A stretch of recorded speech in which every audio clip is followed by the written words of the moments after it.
It was like any other day.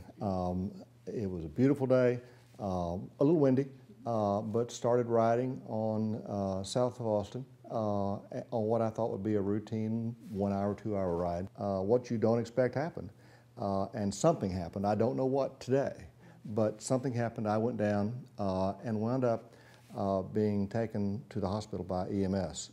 Now, you know, when we talk about quality of life in Austin, we talk about a lot of different things. We talk about the music scene, we talk about nature, Barton Springs, all those kind of things. Well, quality of life is having a life in many cases.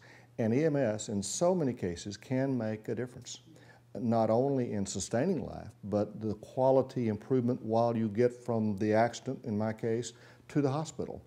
Stabilizing, all the kinds of things that are necessary. You can't talk about quality of life in Austin without talking about EMS, the valuable service they give, maybe at the least expected time, but they need to be there in sufficient numbers and timing to make a difference.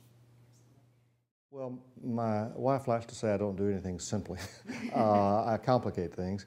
And about 10 days after the initial accident, there was an area of stopping breathing, stopping everything.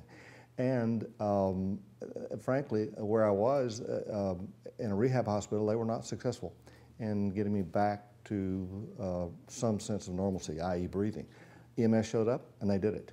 It wasn't an easy thing to do, it took a lot of work. But most importantly, it took skill, it took the right numbers, and it took timing. Had it been a few minutes later, a couple of minutes later, probably would not have made it. And they made the difference. Transported me back to the hospital, and then the recovery started from there. But it wouldn't have started had they not been there to kickstart it, so to speak, get the heart working, get the breathing going, and take me to the hospital. When you talk about EMS and those basic quality of life issues, you're talking about decisions that are made by elected officials, both city and the county, as they set their budget once a year.